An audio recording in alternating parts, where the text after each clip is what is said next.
Hello, everybody, and welcome back to the channel. So, as people may know, the power of the hall pass worked. I did my man chores in the morning, and my wife granted me a hall pass, not only for yesterday, but for next weekend as well as the vintage race.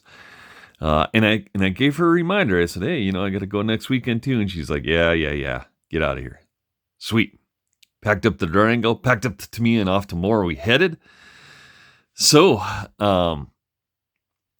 the Durango ran well. I mean, for not its initial shakedown, I don't know if we could have did much better with it. The gearing is off, and I was able to find I ordered 375-2 spur gears, the lightweight machine Durango ones. There was Larry's Hobbies, I believe, had them. Because in 83, I'm at 83.29, and it's just, the spur gear is way too big to get the acceleration we need on more small track. But I coped with it and just tooled around. And needless to say, it was the fastest I've went on that layout. But the Grippo ball cups worked well. So if you're looking for kind of a cheap alternative, the Grippas are great rather than doing an entire B6 swap or B7 swap. But I may fit B7 turnbuckles this later on. We'll see. I have an extra set of turnbuckles. All I need is the studs. So I may order up the studs and go from there. But Revolution Design aluminum C-hubs did come in. They have 2 extra adjustment holes in the front as well for your camber. And yeah, the Durango ran well. Did get the slipper set back up. So it is, as you can see, a B74 slipper using titanium R1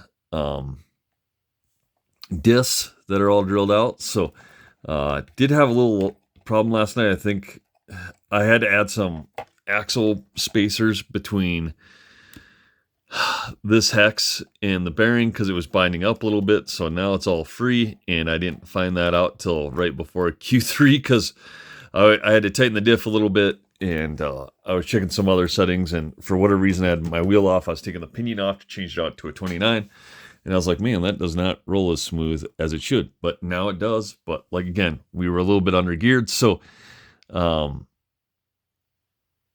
forget what I did in Q1.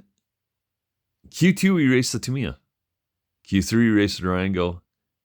And in the main, we raced Durango. I will have videos up of probably just Q3 in the main, because moving on to the Tamiya. Practice the Tamiya was looking great, and I went over the triple and lost power. And when I picked it up, this CVD was no longer in, but I don't know how it didn't stay in. The ball cup didn't pop off. It's not like we got an extreme amount of travel. It is well within the out drive. Hard to see, but you can see it there. And it's a good like 4 millimeters from coming out of that cup. So I'm not sure. And it's never popped out before. So I'm not sure why it popped out. And I thought, well, it was a one-time thing. So I put it back in, and then and then obviously we did an oct lock, and it was running a little bit quicker. That's for sure when you went to a 75 tooth oct lock on there. So I was like, well, maybe it was just something I didn't notice. I checked the outdrive. The outdrive's not broke or anything like that, like split or something. I thought maybe it cracked. Took it all apart, put it back together, and could not. Like I said, I just thought it was kind of a fluke. So I went out for Q2, doing some warm-up laps. Didn't even hit anything, and it popped out again. And I don't know why. So, again, and I came home, I took it all apart, and I've never had this problem with the Tamiya. It's always ran fine. So I'm not too sure why. And like I said, it is in that ball cup like 4 millimeters or something. So it's I'm not too sure why that popped out. So I'm going to continue to run it and see. I mean, I don't know how there would be enough bend in anything without popping off the camber link that would come out, because I have to pop off the camber link to get it back in. So I'm not too sure. It's not like there was anything in the hub or anything like that. So I'm gonna have to do some work on the Tamiya. Maybe we will. We'll see. But I got to get that figured out, because we obviously want that to run the best we can, because we love the Tamiya. But and like I said, I put the aluminum holder in the transmission that we got, so it took care of the plastic one that guys are saying may melt. So yeah, I'm not too sure. So if anyone has any ideas why that CVD might be popping out, let me know. But in the end, what we did was, I think we finished third in the Q3 qualifier, because I believe one person, there's only 4 of us. They had their enduro race and stuff, so they had a pretty mellow club night. I think there's 4 heats of their stadium truck and 21.5, 17.5, and a 4-wheel class. And we turned 22 laps at a 5:10 with the Durango, which was fairly decent for first time driving a car. And had a couple mistakes in the main that we probably could easily did 23. And I think with the gearing, that would be a big thing too, because the car just doesn't accelerate. It kind of, I don't know, it kind of tools around a little bit. It's easy to drive that way, but it definitely doesn't have the acceleration it should, like some of the other cars we have. So hopefully a 75.2 spur gear and either 29 or 28 pinion will solve that. Plus that thing is heavy. It's like 1,650 grams. So minimum weight is 1,474. So I'm not too sure how to get weight off it, other than, I'll probably pull the weight underneath the servo off. That'll save 17 grams or whatever. See if we can get a little bit there. So I'll put the plastic insert back in, I think. And I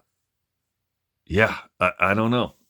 So we'll try to lighten that up. And like I said, in the A main, just for some perspective, and I am a terrible driver, but it is what it is.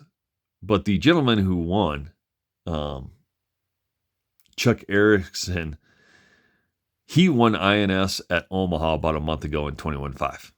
So he's legitimately one of the fastest 21.5 drivers around, at least in our region, let's say. So for a little bit of perspective, and I think he just was turning 25 laps, I think, in there. So both him and Ben they were on fire with their B7s, and they were putting a hurting down on us. So anyway, but the Durango was fun. I hope to get the 75.2 pinion, get the gearing figured out, and I think that'll be a lot better off. The good news is I think the shock package and everything is good to go. I don't see any really changes making there as far as springs and anything. Like I said, it handled well. It's just the acceleration was dull, and we need to fix that. And then I need to figure out a fan mount, and hopefully we can do that. The Tamiya, poor Tamiya, I tried, guys, and like I said, I don't know why that CVD popped out, and I tore it apart last night, tore the hub off, all that, and still could not figure it out. So we'll see the poor Tamiya. But I will post the races here this morning, get those out there. We'll do a weekend wrap up, probably near the end of the day today. Just reviewing everything we got. Did get my B3 back from BK Classic, so saw Sam yesterday and talked to him for a little bit. And and then we will probably talk about maybe when we do our next live. We're switching out some cars. We're getting some new cars in here in the upcoming MHOR vintage race, as well as the upcoming associated vintage race. So it might be a good time for a live. Maybe later this week. I said, well, we'll do one once a month near the end of the month. So, and the next week might be cool before MHOR's vintage race, as well as the race in October. And if you guys watched Wheel and Trigger the other night when they were interviewing Cavallari, I asked the question. I said, what cars are you taking to Vegas? And they got into a pretty good discussion about vintage racing and all that. I guess Cavallari still has a fully restored Double X on his shelf, because that was like his first real race car or something. So they had a pretty good discussion on vintage. So if you were watching that, we posed that question and they talked about it for a little bit. I was kind of surprised. You didn't say, I'm just taking an RC10 and move on. And like I said, they talked about kind of the state of vintage racing and the appeal of vintage racing and our, re kits really vintage racing, and got into all that. So I think Cavalieri said he was going to throw his car off the roof or throw it in the ocean to give it a little patina, so it's a little bit more vintage. But if you haven't seen that, check out Wheel and Trigger and check that conversation out. Pretty cool, Cavalieri. So again, guys, we'll post the races. We'll do a weekend follow-up later today. Like, comment, subscribe down below. We'll see you on the next one.